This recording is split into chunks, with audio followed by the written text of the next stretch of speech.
You know the halfway point of a series is telling because it amalgamates everything the show has given us so far in a tiny package for better or worse. But instead of a nicely tight package, episodes 12 through 14 of FRANXX in the Darling is more like a confusing egg salad at a potluck your cousin dragged you to. You trust where it came from, but unsure how it looks like it does now.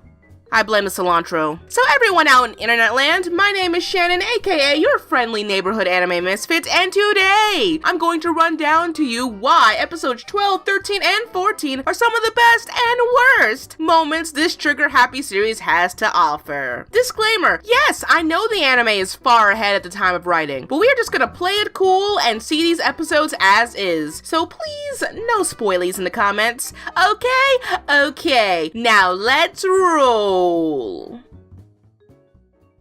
This batch of episodes reminded me a lot of a high school play, with a really tense beginning, a cute, kind of adorably dorky middle part, and a very, very messy ending in which by this point everyone, meaning you, Kevin, forgot their lines. Act 1, titled, "Gosh, it's just a phase, Ma," really likes to remind us audience members that the protagonists are really the protagonists, as they disobey orders to gaze upon the messed up upbringings of their past. Now, who'd have thought? To be honest, I like this part because not only do we get explanations in the show's lore, but hints to obvious mysteries that the show purposely left out. Like, I don't know, where did these children come from? I mean, we know what happens when a child doesn't commit to grade 8 standards. Look at Naomi, no less. They literally just confirmed she got Obi-Wan Kenobi'd out of the plot. But how so many children got there in the first place is beyond me. Plus, if they are fostering more parasites at a younger age despite the risk to resources, it makes you wonder if the adults have such a reproductive plan, when clearly making babies is a touchy subject in this jib. Speaking of touchy subjects, the 9s show up, but really they should be called 7s, because clearly 7's 8, 9.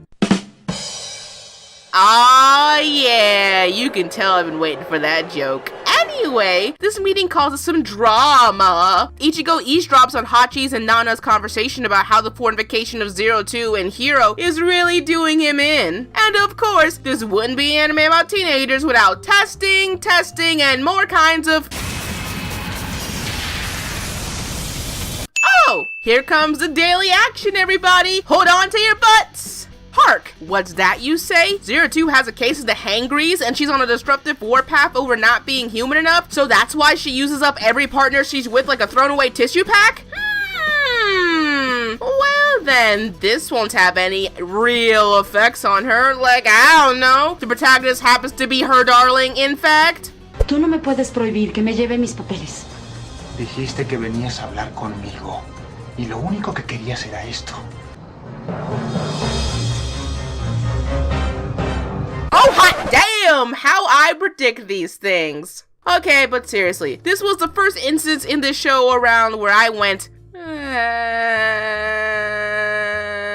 Because yes, 202, she was genuinely surprised to see the darling she's been so idolizing for being by her side this entire time. And to her credit, you can forget the faces of old when you're a kid. But from the viewer standpoint, it just felt so predictable. Like straight out of The Chosen One handbook. While their emotions seemed real within their situation, it's hard not to look at this and want to poke a few jabs about how through the dreads this is. Maybe it's just the way these two characters are handled overall that my investment for this scene dropped so much. But we can talk about that later as we go on into Act 2, titled, Flashback Head Trauma. Plainly to speak, episode 13 in my opinion is one of the best Hiro 2 episodes we've had up to this point, and it's not even the current timeline. That's saying something. Nonetheless, I like this flashback episode, seeing how 02 got into wanting pretty things, how she met Hiro, how fucked up and robotic the adults could really get, what really happened with Hiro forgetting his promise with Mitsuru, and we finally got an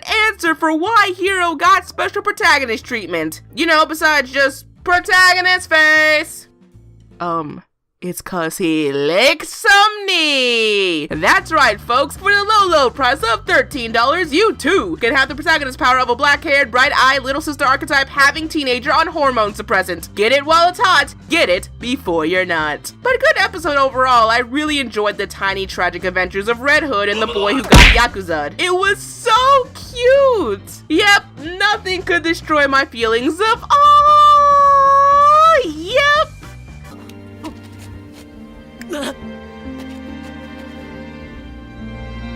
I stand corrected. Act 3, titled Protagonist, done fucked up. It's everything in a nutshell that's wrong with this episode, and before I go any further, I want to highlight that I won't be talking about the big ichigo banter that fell out with this, for I already made my thoughts clear in a separate video, so you can follow the card and check that out. But in the comments below, now that all of the sensationalism has died down, has your thoughts changed, or has it just hit deeper by comparison? I would love to know, since I prefer to think that ichigo was just part of the pie of fuckery. See, in this episode, 02, now having one darling identified, is just biting to talk to him. However, and unsurprisingly, no one wants her near the man, cause, you know, choking lines are very not in season, which causes her to escalate in behavior and her desires, becoming more violent as time goes on. Now here is where I think flexibility could have solved this entire ordeal. If we take the situation from the perspective of Squad 13, wouldn't it just been better to let the two of them meet under open and highly watched supervision? I mean, if later episodes bear truth that the adults will literally watch anything they do,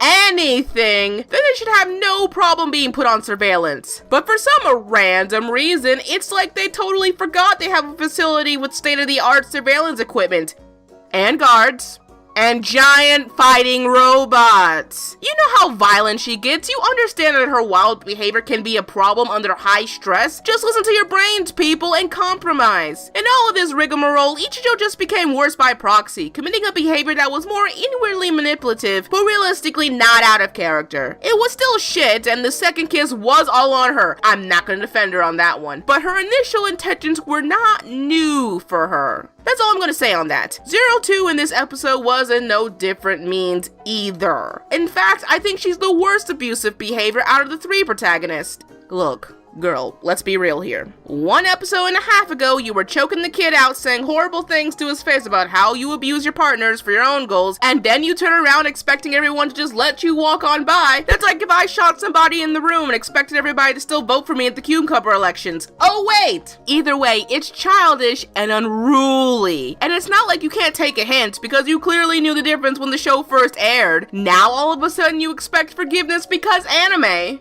No!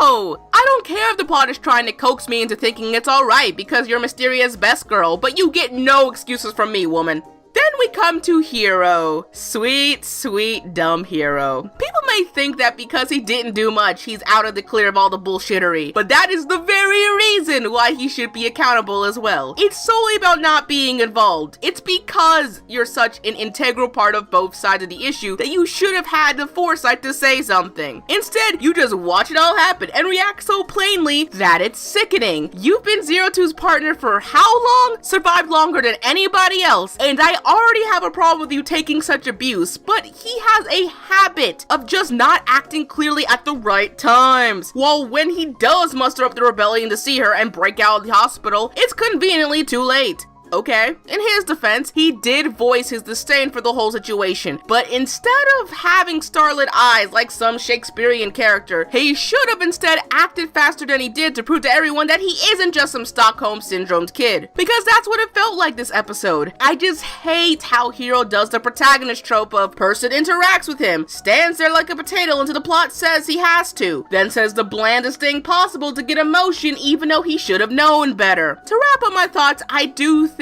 episode 14 is the worst episode this time around. There are some nuggets of hope. The reconcile between Best Ship, Fight Me, was good, but even that couldn't save the sinking phenomenon of narrative runaround, where a plot will make a situation highly overcomplicated for the sake of any drama. Maybe I'm just getting FRANXX fatigue, as the more I review this series by episode, the less I'm liking it as a whole. I think honestly at this point, if FRANXX Fever wasn't being co-produced by one of my favorite studios, I probably would have dropped this show a while ago. That, and for the sake of this video series, I want to at least finish what I started. So I hope you will continue with me on this late journey to see what Hiro and the gang has in store for us in the coming weeks. I feel like I should be saying something important here, but the word kumquat comes into my noggin, so take that as you will. In the meantime, if you like this video and want to see more of them, give this video some likes, no matter the time of day, mood, or occupation. Because remember, likes always like you as much as they like themselves. If you are new to the channel, then hey! How's it going? I'd like to commemorate our new viewer friendship, and subscribing today is the best remedy. And while you're at it, share this video with your friends, your poobah, your counselors, and lamps to get out all the free will you can. And if maybe their wills become so overjoyed that they want to explode money from their wallets, they consider supporting me on Patreon, where I can achieve my dream of not resorting to the phrase, smash that like button, because YouTube sensei keep putting more frustrations on us creators than it already has. And who the hell thought it'd be a fun idea to touch the subscription tab? Finally, if for some reason that free will makes them want to suddenly do the hokey pokey, then you can send them to all my social media to give me a proper earful. I await your dances. So yeah, that's about it. So as a parting gift, I present to you, the lovely viewer, 16 meows by random cats I found on the internet. Why? Because that's the true lifeblood of our time, and you deserve it. Shannen, ow!